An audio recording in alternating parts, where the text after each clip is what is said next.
Hey, thanks for checking out this DM tips video for Spelljammer Academy Adventure 1 Orientation. This is an adventure for first level characters. Before we get any further, there will be spoilers abounding here, so if you're a player, please come back after you've played the adventure. Here is the artwork, just really nice artwork in this adventure. This is by, I believe, Max Dunbar. The adventure was written by Doyle. Will and also Stacy Allen did this, I think this map of the Spelljammer Academy itself. Very pretty map there. These maps that I found here for the simulation deck and for Mert's room, these came from Tessa, and I'll put a link in the description below where you can find that. Another couple of really beautiful pictures here for when the crate of the Neogi is opened and for the battle on the simulation deck.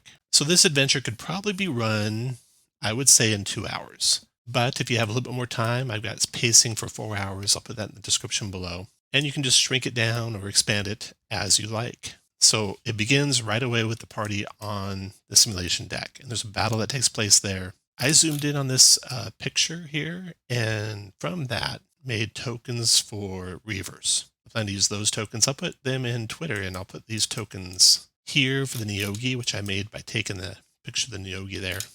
And then for the NPCs, I have tokens for them. I'll put that in Twitter too. There's Tarto and Sarthi and Mr. Blip, and then Mert. I think that's Mert the Moneylender.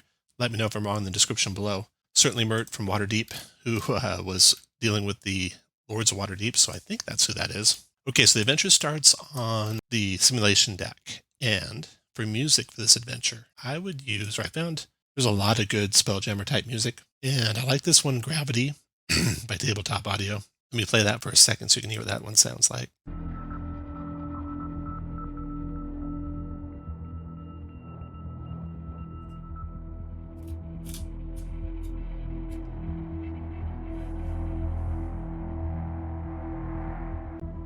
Pretty cool sounding music. I think I'm going to have that for the atmospheric during the whole adventure.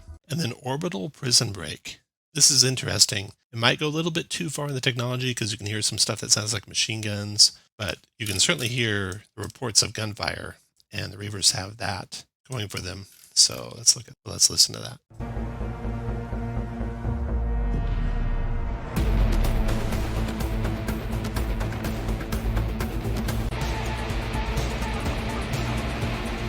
So that's what I'll use for first the simulation mission. Okay, so like I said, the adventure can go for 2 hours or 4 hours. So you can expand the simulation fight out longer if you want to stretch out to be a whole hour or a little bit more than an hour long. As written, it only goes 2 rounds though. Then the characters run into Tarto and they begin the second part of the adventure, which is the orientation. In orientation, there are 3 things that all cadets do, and then they split up, do 1 more, and then they combine again to do the last thing. So 5 things to do. I think you can kind of do that, in an hour to 2 hours, depending on how long you want to stretch out the adventure and how much fun the party's having doing the exploration and the role-playing.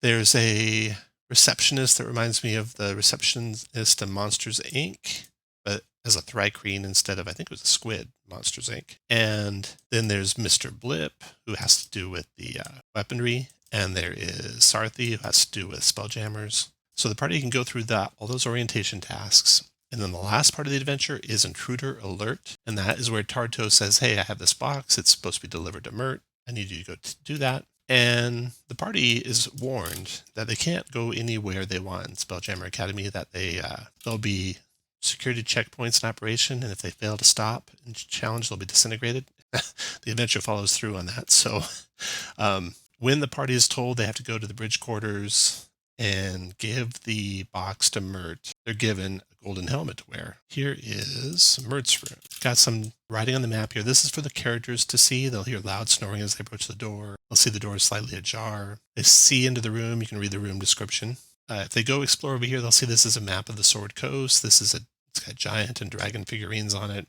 If they get within 5 feet of it, though, this is on the DM layer. And all this map I keep hidden until the players get to the various parts of it. So I just have Fog of War that I use for that. But if they get within 5 feet of it, the battle will commence and they'll be targeted by catapults. The fishbowl with octopuses in it can be cracked and broken. And so the party could spill that water out. Mert's on a waterbed, so that can be broken. And this map's really cool because if you look in the adventure, when the party comes in, Mert's sleeping. But as soon as he catches wind that they're there, he says, come in, put that box on the rug, open it up already. And when they do open it up, all hell breaks loose. Mert, tries to get out of bed, and he has just a horrible time. There's 5 or 6 rounds of descriptions about what he's doing. He rolls about on the floor. He hops around in his underwear trying to pull on his breeches. So here we have his breeches right here. He rushes for his belt and rapier, which is over here. So you can then maybe make it to about here, fall to the ground. Breaches around his ankles. He crawls on all fours, gets to his belt, so he'll get over here by that time. He'll pull his belt and breeches with much huffing and puffing. Then he'll pull his blade and shout, ah, and then accidentally yanks his belt off in the process. So basically, the party's fighting these Neogi the whole time. Now, these things are dangerous for a level 1 party. They can do a lot of damage. I have their damage here built in. So they have this bite attack that does significant amounts of damage. D4 plus 1, but then another D6 poison. So at a minimum roll, this is a roll of a 1 and a 3 and a 1. So 5 points damage. If you do this a couple more times, they're doing on average enough damage with 2 hits easily to drop a character. They can also poison a character, making it hard for them to fight back. So the adventure has 8 of them. If you have novice players or not a well-rounded party, or you just want to be cautious, I'd start with less than that, maybe 3 or 4. And then depending on how the party handles them, have more come out of the box. If your party is very tactically sound and very experienced and you think they can handle it, then you can definitely go with the 8 to start. So this battle will take place, and it'll turn out that this battle is really a distraction from something else going on within the Spelljammer Academy. So when the battle's over, the party will come rushing up, not the party, but Mr. Blip will come rushing up, and he'll tell them that the attack was merely a diversion and that the forces were being drawn there, and while that happened, burglaries were reported across the academy. So the adventure ends with the characters being dismissed back to their quarters and being able to rest for the next adventure, Trial by Fire. So that sounds like a lot of fun. I hope you enjoyed playing it. I'm going to play it here in a week, and I'll post that video when we do. So I hope to see you back here again soon. Thank you. Bye.